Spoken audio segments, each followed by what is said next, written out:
টিস্যুর ভেতর যে শক্ত একটা অংশ থাকে সেটা দেখলাম বাসায় ময়লার একটা ঝুড়িতে পড়েছিল, তো ভাবলাম এটা ফেলে না দিয়ে একটা ডিআইওয়াই করে ফেলি। যেই ভাবনা সেই কাজ, বসে বললাম একটা ব্রাশ হোল্ডার তৈরি করতে। প্রথমেই এটার একটা সাইড একটা শক্ত কাগজ দিয়ে গ্লুয়ের সাহায্যে ভালো করে আটকে দিব। এরপর এতে সাদা রং অ্যাপ্লাই করব। জেসু হলে সব থেকে বেশি ভালো হয়, তবে আমার কাছে জেসুটা না থাকায় আমি এখানে সাদা রংটা অ্যাপ্লাই করব। সাদা রংটা ভালো মতো শুকিয়ে গেলে এর উপর দিয়ে আমি লাইট পিঙ্ক কালারটা অ্যাপ্লাই করব।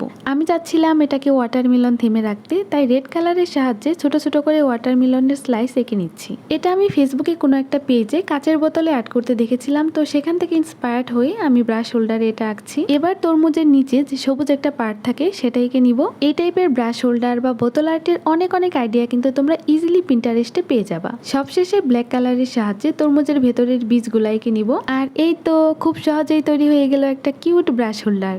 ওয়েট, এখনই কিন্তু শেষ হয়নি, এটাতে আমি ব্রাশ রেখেও দেখাচ্ছি। আর এই কিউট ব্রাশ হোল্ডারটা তোমাদের কাছেও কেমন লেগেছে অবশ্যই কমেন্ট করে জানিও। টাটা।